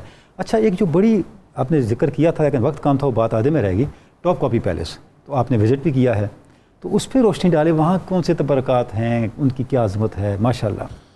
ڈاکٹر صاحب اس ضمن میں اس سے قبل ایک اور بات آپ کی خدمت میں پیش کرنا بہت ضروری ہے۔ جی جی، تبرکات کے مستند ہونے کے حوالے سے ٹھیک ہے، جو اہتمام ہمارے اوائل کے اسلاف میں تھا، ٹھیک ہے، آج وہ نہیں ہے۔ ہاں یہ الگ سے اس پہ توجہ دینے کی یہ ہماری سوسائٹی میں اس وقت تبرکات کے نام سے ایک فراڈ بھی چل رہا ہے۔ کاروبار چل رہا ہے پورا، مارکیٹ سے خریدتے ہیں، رکھ کر ساتھ ایک گلا رکھ دیتے ہیں، ایک باکس رکھ دیتے ہیں چندے کا، اور لوگوں سے اس نام پر پیسے بٹورتے ہیں۔ یہ ایک دھندا چل رہا ہے۔ میں ایک بڑی اہم بات یہ ذکر کرنا چاہتا ہوں، خود رسول اللہ صلی اللہ علیہ وآلہ وسلم کا فرمان مبارک ہے، ٹھیک ہے، من کذب علی متعمدا فلیتبوأ مقعدہ من النار، او کما قال علیہ السلام۔ اللہ اکبر، جس شخص نے میری طرف کسی کذب اور جھوٹ کو منسوب کیا، ٹھیک ہے، وہ اپنا ٹھکانہ دوزخ بنا لے، یعنی اس نے دوزخ میں جانا ہے۔ یہ بہت احتیاط کا اور انتہائی سینسٹیو معاملہ ہے۔ جب آپ کسی قول یا فعل یا کسی شے کی نسبت رسول اللہ سے کرتے ہیں، لوگوں کو ڈرنا چاہیے۔ پیسے کمانے کے اور کئی ذرائع ہیں، اس معاملے میں آپ لوگوں کی عقیدتوں سے نہ کھیلیں اور اپنے ایمان سے بھی نہ کھیلیں۔ بالکل ٹھیک، جس طرح حدیث میں سند کا اہتمام کیا جاتا ہے، ٹھیک ہے، اور جو فضائل کے اندر اگر ضعیف حدیث ہو وہ بھی معتبر ہوتی ہے، یعنی کسی نہ کسی درجے کی وہ سند ہوتی ہے۔ ٹھیک ہے، اسی طرح یہ جو تبرکات ہے، اس میں بھی کسی نہ کسی درجے کی کوئی سند تو ہونی ہونی چاہیے۔ چاہیے، اسی وجہ سے ہمارے اکابر نے اس سندوں کو اہتمام کیا۔ ٹھیک ہے، ابن حجر اسقلانی نے، علامہ ابن رجب نے، ایون کہ کوئی شخص یہ دعویٰ کرتا کہ میں نے رسول اللہ کو خواب میں دیکھا ہے، ٹھیک ہے، ابن سیرین باقاعدہ اس سے پہلے پوچھتے کہ تو نے رسول اللہ صلی اللہ علیہ وسلم کو کس صورت میں دیکھا ہے، اوصاف بیان کر۔ جب وہ اوصاف بیان کرتا، آپ اسے احادیث میں جو حضور علیہ السلام کی شکل و شباہت کا تذکرہ ہے اس کے ساتھ میچ تقابل کرتے، پھر تصدیق کرتے، ورنہ رد کر دیتے۔ اللہ اکبر، خواب کے معاملے میں یہ معاملہ ہے، تو یہ جو آثار بیداری کا معاملہ ظاہراً تو اور احتیاط کا ہمارے مقتضی سامنے موجود ہیں، اس میں اس سے بھی زیادہ احتیاط کی ضرورت ہے۔ زیادہ احتیاط کی ضرورت ہے، لہٰذا میں درخواست کروں گا، بہت اچھا، اور جو آپ نے بات ذکر کی اس اس پہ پہ بات کرتے ہیں، اس پہ کرتے ہیں بات، یہ اس سے زیادہ ضروری تھی۔ ڈاکٹر حامد بخاری صاحب، آپ بیان کیجیے گا کہ اسلامی تبرکات کا ذکر ہو رہا ہے، کیا ہم کہہ سکتے ہیں کہ سب سے بڑا تبرک جو ہے وہ خود قرآن ہے، اور اس کی آیات جو ہے مبارک ہیں، اور اس سے کس طرح سے تبرک جو ہے وہ حاصل کیا جا سکتا ہے؟ جی بالکل ایسا ہی ہے، کیونکہ اللہ کریم نے خود ارشاد فرمایا اِنَّا نَحْنُ نَزَّلْنَا الذِّكْرَ وَإِنَّا لَهُ لَحَافِظُونَ۔ اچھا یہاں یہ جو ذکر کا لفظ آیا ہے، عمومی طور پہ جب ہم ترجمہ کرتے ہیں تو ہم یہ کہہ دیتے ہیں کہ بے شک ہم نے قرآن ہی کو نازل کیا ہے، لیکن الذکر بولا گیا ہے، قرآن کا لفظ نہیں بولا گیا۔ اس کی وضاحت میں حضرت امام فخر الدین رازی کہتے ہیں کہ الذکر میں قرآن بھی ہے اور صاحب قرآن بھی ہے، یعنی اللہ رب العزت نے یہ اعلان فرمایا کہ میں نے قرآن کو بھی محفوظ رکھنے کی ذمہ داری اپنے پاس رکھی ہے، اور صاحب قرآن کو بھی محفوظ میں نے رکھنا ہے۔ تو لہذا قرآن پاک کی ایک ایک آیت، ایک ایک جز، ایک ایک حرف ایسا ہے کہ جس کی ذمہ داری میرے رب کے پاس ہے۔ تو بالکل ایسا ہی ہے کہ قرآن پاک سے بڑی تو کوئی چیز ایسی نہیں ہے کائنات میں جو متبرک ہو سکتی ہے۔ اور آپ نے دکھتی ہوئی رگ پہ ہاتھ رکھا ہے کہ رمضان کا مبارک مہینہ ہے، اور کل یا آخری دن ہوگا، گزر جائے گا، پھر لوگ رمضان کو تو بھول جائیں گے، قرآن کو بھی بھول جائیں گے نا۔ قرآن کتاب ہدایت بن کے آئی ہے، لیکن ہمارا المیہ یہ ہے کہ ہماری دادی نانی جو دنیا سے جا رہی ہو اور اس کی روح اٹک جائے تو ہم سرحانِ یاسین پڑھتے ہیں کہ وہ مر جائے، حالانکہ قرآن مارنے کے لیے نہیں آیا تھا، قرآن تو مردہ لوگوں کو زندہ کرنے کے لیے آیا تھا، قرآن تو زندگی بخشنے والی کتاب ہے۔ تو لہذا ہمیں قرآن پاک کا احترام بھی، ادب بھی، اور یہاں تک فرمایا گیا آپ تو قرآن کی آیتوں کی یا پھر قرآن کی صورتوں کی بات کر رہی، وہ کپڑا، وہ جو غلاف کی صورت میں قرآن کو مس کر جاتا ہے، قرآن اسے بھی چھونے کی اجازت نہیں دیتا، کہتا ہے جب تک تم پاک نہیں ہوگے تم قرآن کو ہاتھ نہیں لگا سکتے۔ تو لہذا ہر وہ چیز جس کی نسبت ان مقامات کے ساتھ، یا ان مکانات کے ساتھ یا زمان کے ساتھ یا ان چیزوں کے ساتھ ہو جائے گی، اللہ رب العزت کی بارگاہ میں یقیناً سبحان اللہ، بہت شکریہ سبحان اللہ۔ ڈاکٹر صاحب، اس سے یہ پتہ چلا کہ تبرکات سے برکت لینے کا بھی ایک پروٹوکول ہے، یعنی اس کی اصلیت سامنے ہونی چاہیے، پھر احتیاط سامنے ہونی چاہیے۔ ہم احتیاط کے ساتھ، تقاضوں کے ساتھ تبرکات سے برکت کی کوشش کریں گے تو برکت ملے گی، ورنہ تو بے ادبی کے زمرے میں چلا جائے گا۔ بالکل درست فرمایا آپ نے۔ اصل بات یہ ہے کہ جی برکتیں سب کے لیے ہوتی نہیں ہیں، برکتوں کا نزول جاری ہے۔ وہ نبی کریم صلی اللہ علیہ وآلہ وسلم کی ذات مبارکہ کی صورت میں، ان کے اقوال کی صورت میں، آپ کی زندگی کی صورت میں، قرآن کریم کی صورت میں، اللہ تعالیٰ کے نیک بندوں کی صورت میں برکتیں موجود ہیں، پر ملتی انہی کو ہیں جو برکتیں حاصل کرنا چاہتے ہیں۔ سبحان اللہ۔ سو ہماری کوشش یہی ہے، ہم یہی بتانے کی کوشش کر رہے ہیں کہ برکتوں کے خزانے موجود ہیں، کھلے ہوئے ہیں، آئیں ان سے استفادہ کریں، اور باقی اپنے اپنے نصیب کی بات ہے۔ اگر آپ کو برکتیں آپ کے نصیب میں نہیں ہیں تو کیا کہا جا سکتا ہے؟ کیا بات ہے، بالکل ٹھیک ہے۔ صحیح۔ محمد زبیر صاحب، آپ بیان کیجیے گا جدید دنیا میں، موجودہ دور میں ان تبرکات کو محفوظ کرنے کے لیے کیا اقدامات کیے جا رہے ہیں؟ جی لیٹلی کافی اس میں پیش رفت ہوئی ہے۔ مثال کے طور پہ ڈیجیٹلائزیشن اس کی ہو رہی ہے، ٹھیک ہے۔ اب ورچوئل ایگزیبیشن بھی شروع ہو گئی ہیں کہ آپ آن لائن اس کو دیکھ سکتے ہیں۔ اچھا، پھر اس کی پریزرویشن کے بڑے سائنٹیفک میتھڈز آ گئے ہیں۔ مثال کے طور پہ نمی کو کیسے کنٹرول کرنا ہے، اگر آپ نے خاص طرح کی ایک LED لائٹس لگانی ہے تاکہ وہ ہیٹ سے بھی اس کو غضب نہ پہنچے، اور اس طرح جو ہے اس طرح کی جدید ٹیکنالوجی کا استعمال اس میں ہو رہا ہے۔ مثال کے طور پہ اب حرمین شریفین کا جو میوزیم ہے سعودی عرب میں، اس کو دیکھ لیں، سیرہ میوزیم ہے، دارالمدینہ میوزیم ہے، وہ بالکل لیٹسٹ جو ٹیکنالوجی ہے نا، اس میں ان چیزوں کو پریزرو کیا جاتا ہے۔ مثال کے طور پہ اس میں گلاس کے کیسز ہیں، ٹھیک ہے، پرانی قدیم لکڑی ہے جس کو دیمک نہیں کھا سکتی، اس میں چیزوں کو پریزرو کر کے رکھا جاتا ہے۔ اسی طرح ترکی کے اندر انہوں نے اس کی پریزرویشن بڑی اعلیٰ کی ہے، ٹھیک ہے، ڈیجیٹلائز بھی کر رہے ہیں، اور جو بہت نازک مخطوطات ہیں مثال کے طور پہ، تو اس کی کاپیز تیار کر کے اس کی زیارت کرا دیتے ہیں، اور خاص لوگوں کو، اگر کوئی رائل کوئی گیسٹ آ جائے تو اس کو وہ خاص تبرکات دکھاتے ہیں۔ ہر آدمی کو اس طرح سے نہیں دکھاتے۔ زیادہ کون سے ممالک ہیں جو اس میں پیش ہیں ان کو؟ سعودی عرب میں نے جیسے آپ کو ذکر کیا، اسی طرح سے جو ہے، اچھا سعودی عرب میں یہ ہے کہ مکہ مدینہ میں ذاتی کلیکشن ہے لوگوں کی، اس میں بھی آپ صلی اللہ علیہ وسلم کے تبرکات ہے۔ صحابہ کی اولادیں ہیں نا، تو وہ اپنی گورنمنٹ کو نہیں دیتے، اس کو بڑا عزیز رکھتے ہیں۔ مثلا کسی کے گھر میں رسول کریم صلی اللہ علیہ وسلم کی اونٹنی پہ سوار تھے، وہی آئی تو وہی کے بوجھ سے پتھر میں نشان پڑ گیا، تو ایک مدنی کے گھر میں میں نے اس کی زیارت کی ہے، وہ قدم مبارک کا وہ نشان ہے، تو اس نے پریزرو کیا۔ وہ قدم اونٹنی کا ہے؟ جی اونٹنی کا قدم اتنا پڑا، اس کا ہم نے بوسہ لیا۔ اچھا وہ بڑی پیاری بات جی۔ اچھا اس میں یہ ہوا کہ ایک ہمارا پاکستانی بھائی تھا، وہ کٹر لے گیا، وہ کٹر سے کاٹ کے اس کو لے آیا۔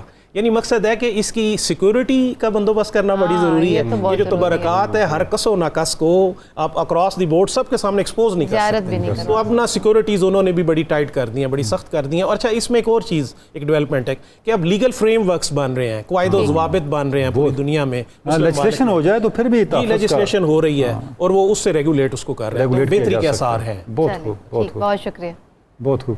اچھا اس میں جو پاکستان کے اندر پریزرویشن ہو رہی ہے، تو اس میں بھی آپ کچھ آپ کے مشاہدے میں چیزیں ہیں، جیسے ہمارے یہاں آرکائیول ریکارڈ کو پریزرو کیا جا رہا ہے یا اور چیزوں کو کیا جا رہا ہے، تو تبرکات کو بھی پریزرو کرنے کے والے جی دیکھیں آٹومیشن، ڈیجیٹلائزیشن، یہ ڈیجیٹل مینجمنٹ کے کانسیپٹس آ رہے ہیں، اس سے چیزیں آ رہی ہیں، اس کے اثرات آ رہے ہیں، اور ہم نے ہمارا آرکیالوجی جو ڈپارٹمنٹ ہے آرکائیوز میں، انہوں نے اس کی بھی ڈیجیٹل کاپیز بنانا، پریزرو کرنا، خاص طرح کے کیمیکل سے پریزرو کرنا کہ دیمک نہ لگ جائے، اس طرح کی چیزیں شروع ہو رہی ہیں۔ اچھا زبیر صاحب، ایک کمی جو دیکھنے میں آتی ہے یا میری کا علم ہے، ہمارے نالج میں نہیں، آپ کچھ ارشاد فرما سکیں، جو تبرکات ہیں کم از کم پاکستان کی سطح پہ اس کی پراپر انڈیکسنگ ہونی چاہیے۔ جی بالکل ہونی چاہیے۔ جیسے ہم سنتے ہیں کسی فیملی میں، جیسے پیر بگارا کی فیملی کے پاس یا اور بڑی فیملی شریف میں، ہاں بالکل، جی سادات کے گھرانوں میں ہیں بڑے بڑے تبرکات ہیں، لیکن عام لوگوں کو پتہ نہیں ہے۔ جی بالکل نہیں پتہ۔ اگر اس کی پراپر انڈیکسنگ ہو جائے، بالکل اس سے یہ ہوگا کہ وہ جو مفتی صاحب فرما رہے تھے، اس کی وہ جو لینیج ہے وہ بھی اسٹیبلش ہو جائے گا، اور اس کو فیبریکیٹ کرنے کا جو ہے وہ بھی راستہ بند ہوگا۔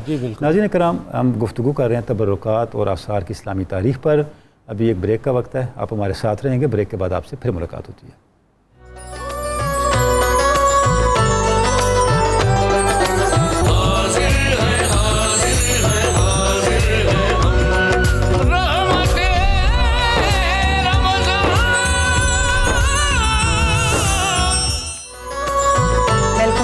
ناظرین، ہم آ چکے ہیں اپنے کچن میں ہماری پیاری سی شیف منیرہ کے پاس. جی منیرہ، بتائیے گا آج آپ نے کیا کیا چیزیں تیار کی ہیں، اور بچوں کی پسند کی چیزیں بھی نظر آ رہی ہیں، اور اسٹرابری تو ان کو ویسے بہت پسند ہوتی ہے. یہ سب سے پہلے بتائیے. یہ ہے بھنڈی ہے. ہاں جی بھنڈی ہے، اور اس کو میں نے چکن کے مسالے کے ساتھ بنایا، املی کے فلیور کے ساتھ. بھنڈیاں جو ان سے ہوتی ہیں موسٹلی ہوتا یہ ہے کہ وہ لیس چھوڑ دیتی ہیں، تو اس کو سب سے پہلے میں بتاؤں گی کہ بھنڈی جب بھی خریدیں آپ نے اس کو پہلے دھونا ہے، دھو کے اس کو سکھانا ہے، اور سکھانے کے بعد اس کو کاٹ کے پھر فرائی کرنا ہے. ہم دھونے کے فوراً بعد جو فرائی کرتے ہیں تو وہ اس کی جو ٹیکسچر ہے وہ خراب ہو جاتا ہے. اس کے بعد میں نے اس کو اس طریقے سے بنایا کہ میں نے اس کا مسالہ بنایا ٹماٹروں کے اندر، اور اس کے بعد اس میں نے املی کا فلیور ڈالا، املی اس میں میں نے ڈال کے اس کے بعد میں نے بھنڈیاں علیحدہ سے فرائی کی. فرائی کرنے میں پیاز اور ٹماٹر، ہری مرچ اور ہرا دھنیا، اس کا میں نے اس کو فلیور دیا، اس کو دم پہ اس کو پھر پکایا ہوا، اسی کی پانی میں باقی کی بھنڈیوں نے فلیور لیا. جو لوگ ڈائٹ کانشیس ہیں وہ چاہتے ہیں کہ اس کو ہم اسٹیم کرنا چاہیں، تو آپ اس کو چکن کو ویسے اسٹیک پیس لے کے تو سارا یہی پروسیجر آپ اس کو اسٹیم میں بنا سکتے ہیں. بھنڈیاں اپنے اسٹیم میں پک جاتی ہیں. صحیح، ٹھیک ہے. اس کے بعد اچھے سے گل جاتی ہوں گی تلنے کے دوران ہی؟ نہیں، اگر آپ اسٹیم میں بنائیں گے تو پھر یہ اپنے ہی پانی میں پکیں گی، پیاز ٹماٹر کے پانی میں ہی سب اپنے کٹھی چیز ڈال کے اس کو اسٹیم کرنا ہے. صحیح، ٹھیک ہے. دوسرا جو ہے یہ رولز بنائے میں نے. یہ رولز میں نے چکن لیے، چکن کے ساتھ میں نے چکن پاؤڈر ایڈ کیا، نمک، کالی مرچ ایڈ کیا ہے، ساتھ میں ہرا پیاز ایڈ کیا ہے، اور ہلکا سا فلیورز کو میں نے دیا ہے چکن پاؤڈر کا. چکن کا اس پہ فلیور پھر آئے گا. اس کو میں نے اس کے اندر بائنڈنگ کر کے تو اس کو میں نے فوراً فرائی کیا. اگر آپ اس کو فرائی رکھنا چاہتے ہیں تو پھر آپ اس کو کارن فلور لگا کے بٹر پیپر کے اوپر آپ اس کو فریز کر سکتے ہیں، آپ کے 1 ویک چل جائیں گی اگر آپ اس کو پانی سے بچائیں. دوسرا وہ جو مرچیں، مجھے یہ بتائیے گا پہلے کہ یہ عام طور پہ اس کی پٹیاں جو ہیں ہم بازار سے خریدتے ہیں، فروزن ہی ہوتی ہیں. اگر ہم چاہیں کہ ہم گھر میں بنائیں تو اس کا کیا طریقہ کار ہو سکتا ہے؟ اس کا طریقہ کار ہے کہ آپ نے لینا ہے 1 انڈا اور ساتھ میں 2 زردیاں لینی ہے. یعنی کہ 1 انڈا لینا ہے، اس کے ساتھ 2 زردیاں ایڈ کریں گے، اور زردی میں میدا ایڈ کریں گے، ہلکا سا بیکنگ سوڈا اور دودھ میں ملک مکس کر کے آپ اس کو گوندھ لیں. گوندھ کے ایک بڑی سی روٹی بنا کے پھر آپ اس کو اپنے حساب سے اس کے کٹر کے ساتھ کاٹ لیں، اور آپ میدے اسی طرح کرسپی بنیں گی. جی بہت کرسپی، ہوم میڈ تو بہت کرسپی بنے. جی آئل بھی ڈالیں گے. ہوم میڈ تو جو بنے گی آپ کی یہ اس کی میدے کی روٹیاں بہت ہی کرسپی بنیں گی. اور جن کے پاس ٹائم ہے وہ اس کو بنا کے رکھ لیں، اور بنا کے اس کو کچوریاں بنا سکتے ہیں. بٹر اس کی بالکل کچوریاں بنا سکتے ہیں آپ، اس کی پوریاں بنا سکتے ہیں. پھر آپ اسی پروسیجر کے ساتھ آپ اس کو اس کے رول کے ساتھ فلنگ کر سکتے ہیں. یہی نہیں کہ میں نے خالی بنایا آلو کے، آپ اس چکن بھی ڈال سکتے ہیں، چیز بھی ڈال سکتے ہیں، یہ آپ کے اوپر ڈپینڈ کرتا ہے. اور یہ ذرا ڈفرینٹ سی چیز لگ رہی ہے، اس کے بارے میں بتائیے. یہ آج کل مارکیٹ میں مرچیں بہت بڑی والی آئی تھی جس کی پیری پیری ایک ریسیپی بنتی ہے، پیری پیری بائٹس.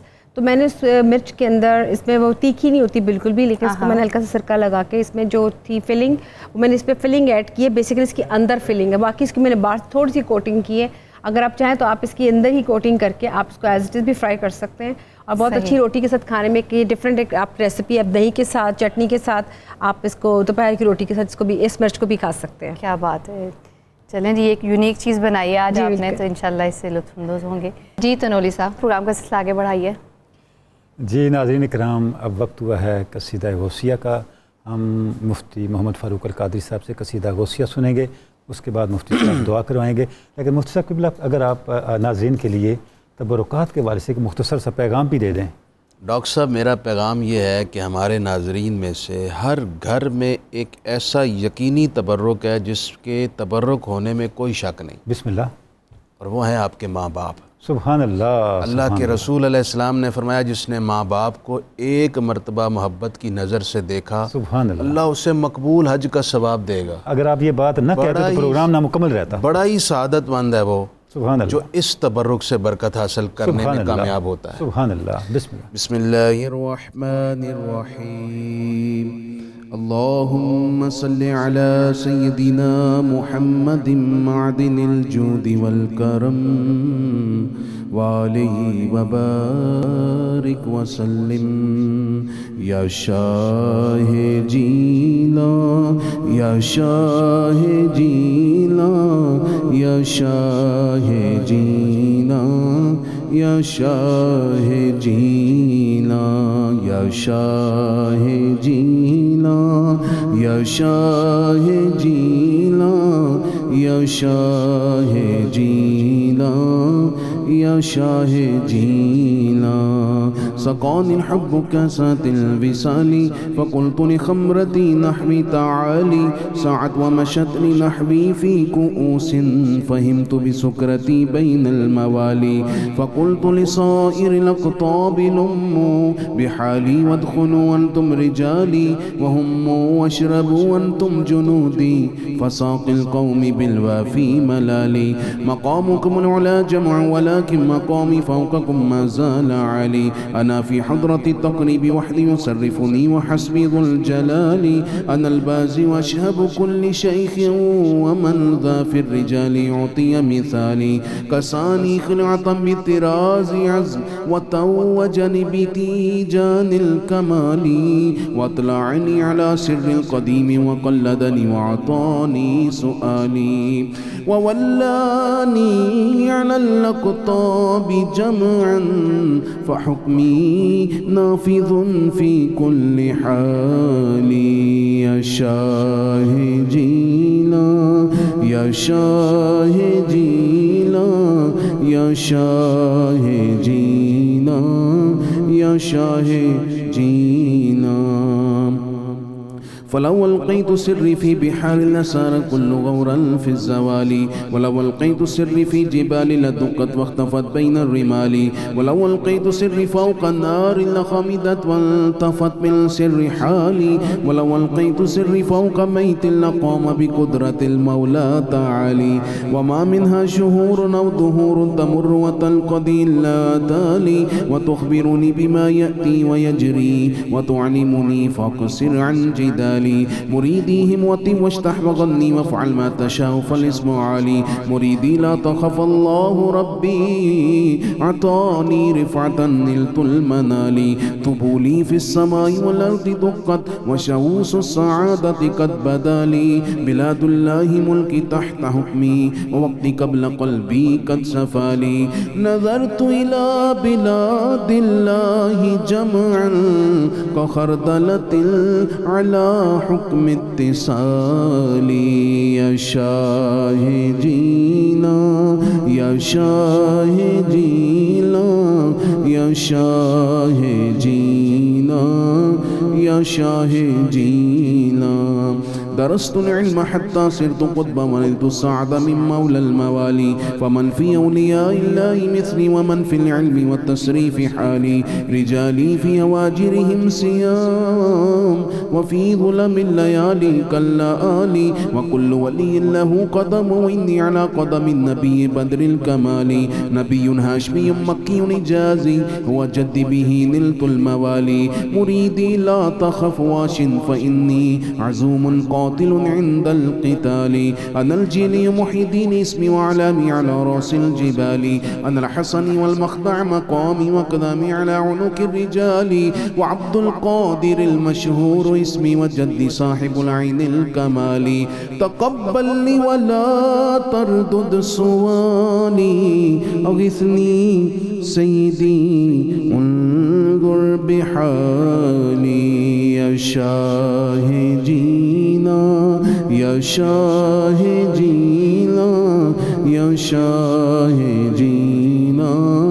يا شاهدينا اللهم صل على سيدنا ومولانا محمد معدن الجود والكرم وآله وبارك وسلم يا رحمن يا الله يا رحمن يا الله يا رحمن يا الله يا رحمن يا الله يا رزاق يا الله يا رزاق يا الله يا رزاق يا الله يا سلام يا الله يا سلام يا الله يا سلام يا الله يا حي يا قيوم يا حي يا قيوم يا حي يا قيوم يا مسبب الأسباب يا مسبب الأسباب يا مسبب الأسباب يا مسبب الأسباب يا ذا الجلال والإكرام يا ذا الجلال والإكرام یا ذا الجلال والاکرام یا ذا الجلال والاکرام. الحمد للہ رب العالمین والصلاة والسلام علی سید المرسلین. اے پروردگار عالم، تیری توفیق سے روزہ رکھنا نصیب ہوا، سب کا روزہ قبول فرما. اے پروردگار، رمضان کا آخری عشرہ اور آخری ایام چل رہے ہیں، جہنم سے آزادی کی گھڑیاں ہیں. ہم گناہگار، عاجز، محتاج تیرے بندے تیرے حضور دست دعا تیری توفیق سے دراز کیے بیٹھے ہیں. یا اللہ اتنا کرم کیا ہے تو اب مہربانی فرما، ہماری اور ہمارے ماں باپ کی بخشش فرما دے. یا اللہ تو بڑا کریم ہے. تیرے محبوب نے فرمایا ہے کہ تو یہ فرماتا ہے اگر کسی بندے نے شرک نہ کیا ہو، اس کے گناہ روئے زمین سے برابر کیوں نہ ہو جائیں تو سب بخش دے گا. یا اللہ تو ہمیں بھی معاف فرما دے، ہمارے مسلمان بھائیوں کو معاف فرما دے. اپنے فضل سے ہمارے تمام ناظرین میں اگر کوئی بیمار ہے اس کو شفا دے. خصوصی طور پر جو بلڈ پریشر کے مریض ہیں، شوگر کے مریض ہیں، یا دل کا جن کو پرابلم ہے، اور جو کینسر کا سن کر جاں بلب ہیں، اے پروردگار تو ان مریضوں کو بھی شفا عطا فرما دے، دل اور دماغ کا سکون عطا فرما دے. جن گھروں میں جھگڑے ہیں، میاں بیوی کے درمیان ناچاکیاں ہیں، ناراضگیاں ہیں، دوریاں ہیں، معاملات ختم ہونے کے قریب ہیں، پروردگار ان کے دل صاف کر کے ایک دوسرے سے ملا دے. یا اللہ گھروں میں خوشیاں لوٹا دے. خصوصاً میرے مالک جو باپ اولاد کے لیے رشتے ڈھونڈ رہے ہیں، انہیں عمدہ رشتے عطا فرما. جن کی شادیاں ہو گئیں ان کے گھر آباد رکھنا. اور اے اللہ بچوں کی بہترین تربیت نصیب فرما. یا اللہ جو معاشی حالات کی وجہ سے تنگ دست ہیں اور شدید پریشان ہیں، اور عید بھی آ گئی ہے، یا اللہ تو ہی رزق دینے والا رزاق ہے، سب کے لیے اسباب عطا فرما دے. بے روزگاروں کو اچھا عمدہ رزق دے دے. جن کا کام چل رہا ہے لیکن اتنا عمدہ نہیں، ان کا کام بہترین کر دے. جن کے مارکیٹ میں پیسے پھنسے ہیں واپس عطا کر دے. یا اللہ جو ناجائز مقدمات میں پھنسے ہوئے ہیں انہیں نجات عطا کر دے. یا اللہ جھگڑوں کی وجہ سے جن کے سروں پر خوف مسلط ہے ان کا خوف دور کر دے. پروردگار عالم خاص طور پر تیرے حضور درخواست ہے، ہمارے ملک کا ایک عظیم پارٹ بلوچستان خون سے آلودہ ہے. یا اللہ بلوچستان میں امن قائم کر دے.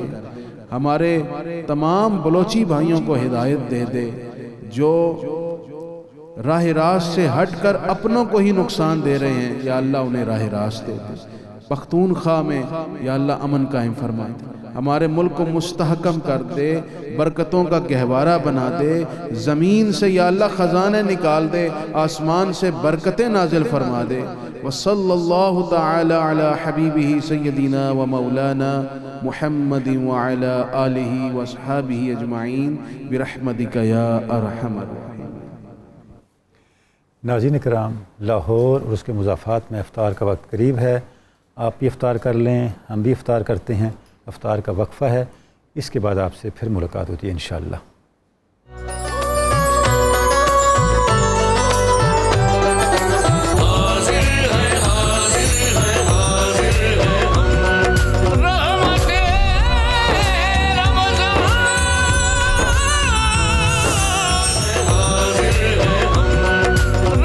ویلکم بیک ناظرین کرام، آپ کو 92 نیوز چینل کی خصوصی افطار ٹرانسمیشن رحمت رمضان میں بار دیگر خوش آمدید کہتے ہیں.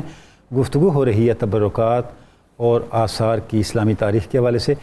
مفتی صاحب قبلہ، بڑی تفصیل سے آپ نے بھی بات کی، ڈاکٹر صاحب نے بھی، بقیہ مہمانوں نے بھی، کہ تبرکات سے برکت ملتی ہے اور یہ روایت رہی ہے. لیکن جو آپ نے ایک ذکر کیا تھا حضرت یعقوب اور حضرت یوسف علیہ السلام کا، اس سے ایک چیز سامنے آتی ہے کہ برکت لینے کے لیے کچھ اہلیت بھی ہونی چاہیے. یعنی قمیص آنکھیں ضرور روشن کرے گی اگر آپ اس کی خوشبو محسوس کر سکتے ہیں. یہ ارشاد فرمائے یہ اہلیت کیسے پیدا ہو؟ ڈاکٹر صاحب اہلیت کے لیے تو سب سے پہلے یقین کامل ہونا ضروری ٹھیک ہے.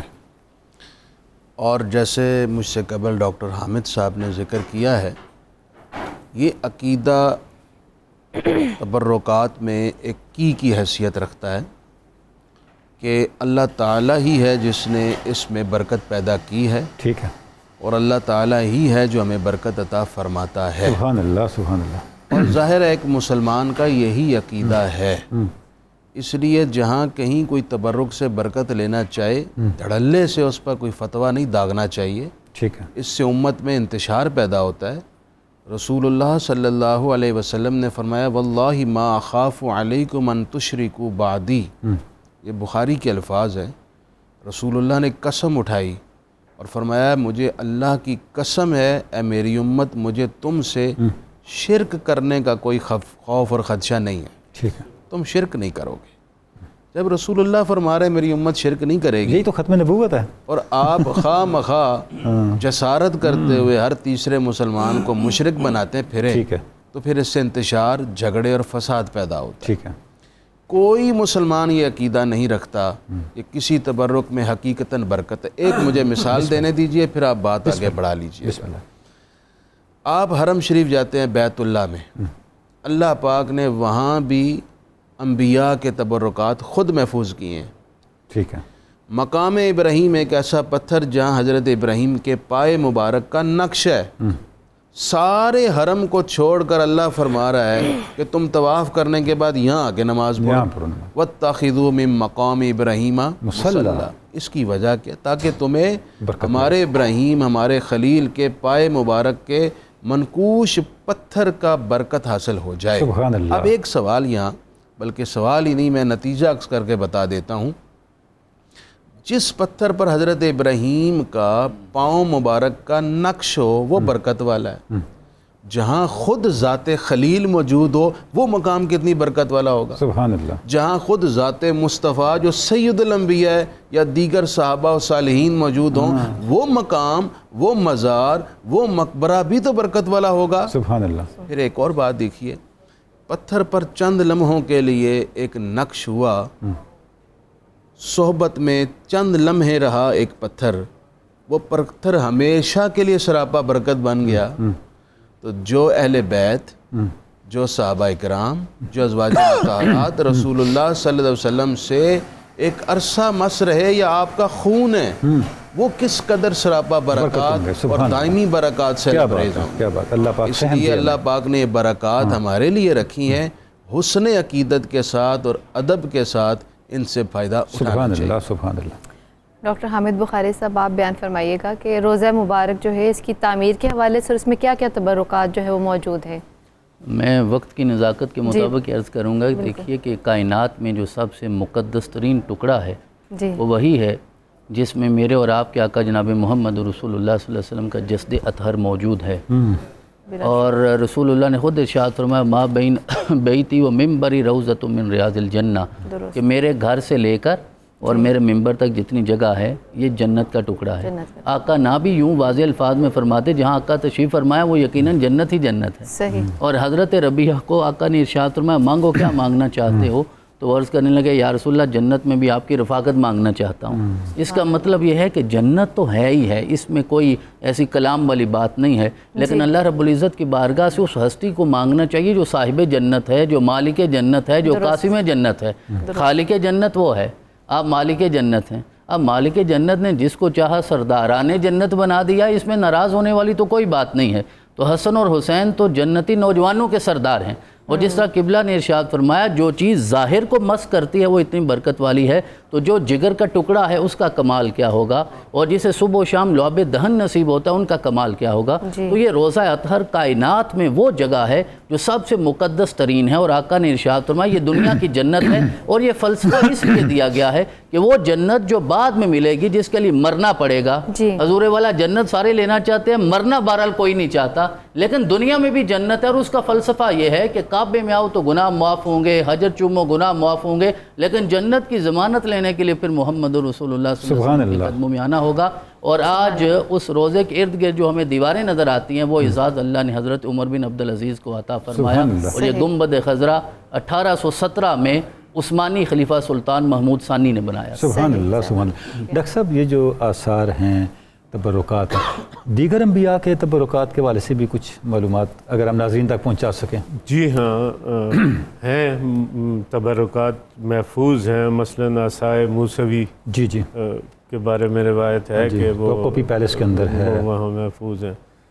اسی طرح جیسے میں نے پہلے عرض کیا، جس طرح نبی کریم صلی اللہ علیہ وآلہ وسلم کے ساتھ جو ان کے محبت کرنے والوں نے سلوک کیا اور جس عقیدت اور محبت کا مظاہرہ کیا کہ خال خال ہیں جی مقامات پہ نبی کریم صلی اللہ علیہ وآلہ وسلم کے دیگر ان سے پہلے آنے والے لوگوں کے تبرکات، لیکن ایسی مثال نہیں ملتی. لیکن ایسی مثال کہیں نہیں ملتی جہاں کوئی چیز معنوی، ظاہری، باطنی ایسی رہ گئی ہو جو امت نے محفوظ نہ کر لی ہو اور اسے دوسروں تک دکھانے کا، دوسروں تک پہنچانے کا اہتمام نہ کیا. سبحان اللہ سبحان اللہ. محمد زبیر صاحب آپ بیان فرمائیے گا، پوری دنیا میں مختلف مقامات پر بیان کیا جاتا ہے کہ موئے مبارک جو ہے وہ موجود ہے. اس حوالے سے کیا تاریخی شہادت ہے اور کس حد تک جو ہے ہم کہہ سکتے ہیں کہ مستند ہے؟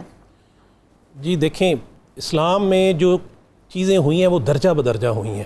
حفظ مراتب کا خیال رکھا گیا ہے. مثال کے طور پہ سب سے پہلے قرآن پاک کی کمپائلیشن ہوئی عثمان غنی رضی اللہ تعالیٰ عنہ نے کی، اور اس کے بعد پھر حدیث شریف کی طرف صحابہ کرام کا رجوع ہوا درجہ بدرجہ. پھر اس کے بعد انہوں نے تبرکات کو سنبھالنا شروع کیا. ویسے تو حضرت ام سلمہ کے پاس جیسے منہ مبارک تھے، صحابہ کرام کے پاس منہ مبارک تھے، اور وہ جو اس کا اہل ہوتا تھا اس کو آگے منتقل کر دیتے تھے. لیکن وہ پھر اسناد کا سلسلہ بعد میں شروع ہوا. جیسے جب موطا امام مالک لکھی گئی تو اس وقت وہ سند اور متن کو دیکھتے تھے، سند کا خیال نہیں رکھتے تھے کیونکہ قریب کا زمانہ تھا. تو شروع میں اس طرح نہیں تھا. بعد میں پھر یہ دیکھا گیا، اس امر کی ضرورت ہوئی کہ کوئی اس کو ایکسپلائٹ نہ کر لے. تو ڈاکٹر تنولی صاحب نے بڑی اچھی بات کی ہسٹوریسٹی کی اسلام کی، کہ اس کی تاریخیت جو ہے نا وہ اسٹیبلشڈ ہے. تو جس طرح سے ہماری قرآن اور حدیث وہ اسٹیبلشڈ ہے نا چیزیں، اسی طرح سے آپ صلی اللہ علیہ وسلم کے تبرکات بھی ہیں. اور جو سلطنت عثمانیہ نے اس کو پریزرو کیا ہے نا، ان کے تو چیمبرز تھے ہولی ریلکس کے جہاں پہ وہ خود خلیفہ رہتے تھے، اس کے اندر انہوں نے تبرکات کو پریزرو کیا ہے. سبحان اللہ. پوری دنیا میں مصحف عثمانی کا ذکر ہو چکا ہے. سبحان اللہ سبحان اللہ. ناظرین کرام، کراچی اور اس کے مضافات میں افطاری کا وقت قریب ہے. ہم افطاری کے لیے ایک وقفہ کریں گے، لیکن وقفہ کرنے سے پہلے ہم نے حافظ عبدالوحید ساجد صاحب سے نعت رسول مقبول صلی اللہ علیہ وآلہ وسلم سننی ہے. جناب حافظ صاحب. اے رسول امی خاتم المرسلین، تجھ سا کوئی نہیں، تجھ سا کوئی نہیں ہے عقیدہ یہ اپنا، بس کو یقین تجھ سا کوئی نہیں، تجھ سا کوئی نہیں اے رسول امی. دست قدرت نے ایسا بنایا تجھے، جملہ اوصاف سے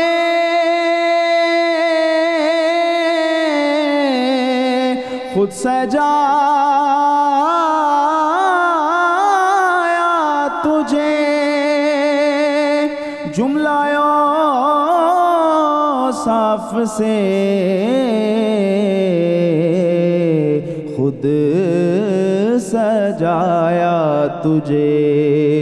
اے ازل کے ہنسی، اے ابد کے ہنسی، تجھ سا کوئی نہیں، تجھ سا کوئی نہیں اے رسول امی. تیرا سکہ رواں کل جہاں میں ہوا اس زمین پہ ہوا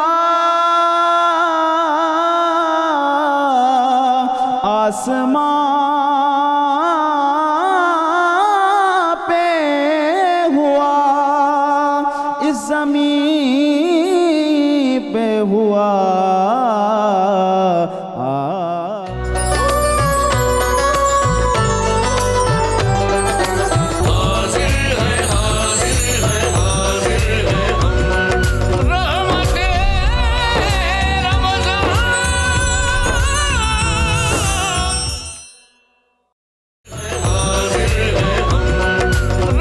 ویلکم بیک ناظرین اکرام، آپ کو 92 نیوز چینل کی رحمت رمضان افطار ٹرانسمیشن میں بار دیگر خوش آمدید کہتے ہیں۔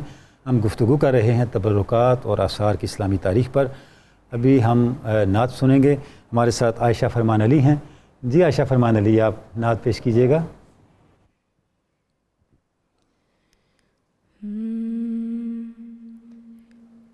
شاہوں سے ملا ہے نہ تونگر سے ملا ہے،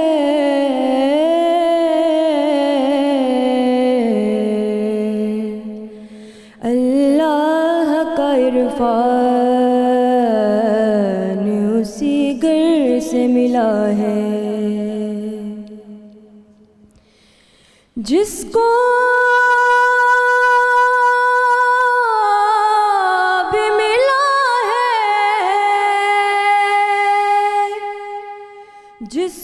بھی ملا ہے مقدر سے ملا ہے، آقا مجھ کو تو مقدر بھی تیرے در سے ملا ہے، کرم کے آشیانے کی کیا بات ہے، کرم کے آشیانے کی کیا بات ہے، آپ کے آستانے کی کیا بات ہے، کرم کے آشیانے کی کیا بات ہے، آپ کے آستانے کی کیا بات ہے۔ فاطمہ علی اور حسین و حسن، فاطمہ علی اور حسین و حسن تو پنجتن کے گھرانے کی کیا بات ہے، پنجتن کے گھرانے کی کیا بات ہے، آپ کے آستانے کی کیا بات ہے، کرم کے آشیانے کی کیا بات ہے، آپ کے آستانے